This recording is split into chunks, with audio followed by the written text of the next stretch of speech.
In South Africa, many thousands of children are being born HIV positive to HIV positive mothers with no fighting chance due to not having any available vaccines to reduce the effects, until Zolani Nkosi, a South African boy who was born HIV positive, made it known to the world through his many trials and efforts to allow the antiretroviral vaccine into the country he was born in. His story begins with his culture and family background. Nkosi's grandmother, Ruth Kumalo, a Zulu woman, was born in the first generation of South African apartheid. The Zulus were a magnificent and strong tribe, utilizing the land in their favor until British authorities imposed a tax on them.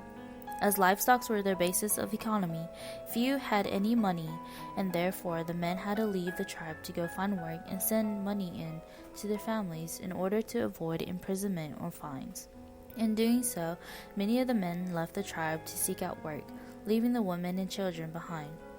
For the women and children left behind, the role of a man in the family and the tribe had disintegrated, and the daughters of these women would grow up not marrying, yet having many children.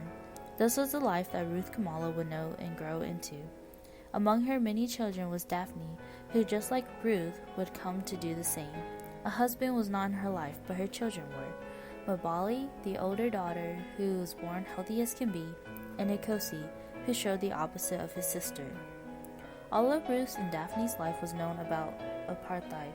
No opportunities for education, no husband or father figure, and a life of hardship to care for the family, especially after the birth of Daphne's son. The man who had infected Daphne and her son may never have become a part of their life, but what he gave them has changed their lives forever. To be frank, Daphne had contracted HIV virus, which progresses into AIDS. This virus was passed on to Nkosi and had started to kill him before his life even began. Many children born with AIDS do not live past their first birthday. Nkosi, however, survives until then, which to his family's amazement was a shocking surprise. After he turned 1, Nelson Mandela becomes a free man in South Africa, and eventually the president. Daphne begins to show signs of AIDS and goes to see a doctor in Johannesburg. He confirms that it is so, and Daphne now knows exactly why Nkosi has been the way he is.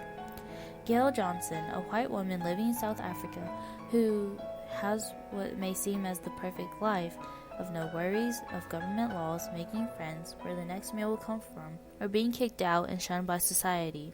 She does, however, come to find her passion in finding a safe haven for gay men and AIDS sheltering after hearing so much about it and visiting her friend Carol's brother, who, due to his homosexuality, was rejected by his family and left alone to live with AIDS. This was the moment that Gail Johnson knew she had to do something. She formed the guest house, which welcomes homosexual males dying of AIDS. Word of the guest house has spread, and Daphne hears about it. She decides to take Nkosi to the house in hopes of having him cared for, or better taken care of. Nkosi is able to stay there, meet many of the men, and get showered with love by all of them. The guest house, however, is not able to stay open forever and has to be shut down. Many of the men found a place to stay for the remainder of their time, but Nkosi has no place to go back to besides his family. Gail decides that she will take him in and help him get better.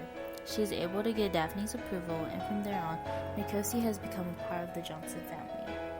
Although her condition is worsening, Daphne still makes the effort to visit Nkosi at Gail's home from time to time. Daphne passes away as Nkosi is living past the expected age. With Nkosi attending school and getting attention there, he makes news again of fighting for a way to enter school despite being infected. There are many who are against him, as well as many who are supporting him. Eventually, Nkosi wins out and is able to attend school regularly. He is deemed as courageous or brave by many. After his mother's passing, Nkosi decides that he wants to contribute to children like him who are born with HIV and their mothers who are infected as well, to give them a safe place to stay. Gail agrees and helps to set up everything, naming the house Nkosi's Haven. Nkosi and Gail travel to New York, where Nkosi asks for support from countries around the world for aid of the HIV vaccine to prevent newborn babies from contracting it.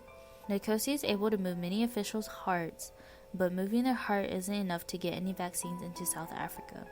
Nkosi does, however, receive medications to slow the progression of the disease. Medications helped in doing so, and Nkosi lives to be 12 years old. However, Nkosi only shows signs of getting weaker and becoming more slim than he used to be. He even admits to not taking any of his medicines anymore because it just made him feel worse than he already is. On the day after the new year, Nkosi decides that he wants to spend the night at the shelter, and Gail allows him to do so. While there, Nkosi has a severe seizure and never really recovers from it. Many people who knew Nkosi and Gail come by to visit Nkosi. For 5 months, Nkosi is alive and just laying on the bed. He finally passes away on June 1st, and many people were present for his funeral. Nkosi's sister, Mabali, reads a letter she wrote for him, and the service ends with a song Nkosi loved to sing, "I Believe I Can Fly."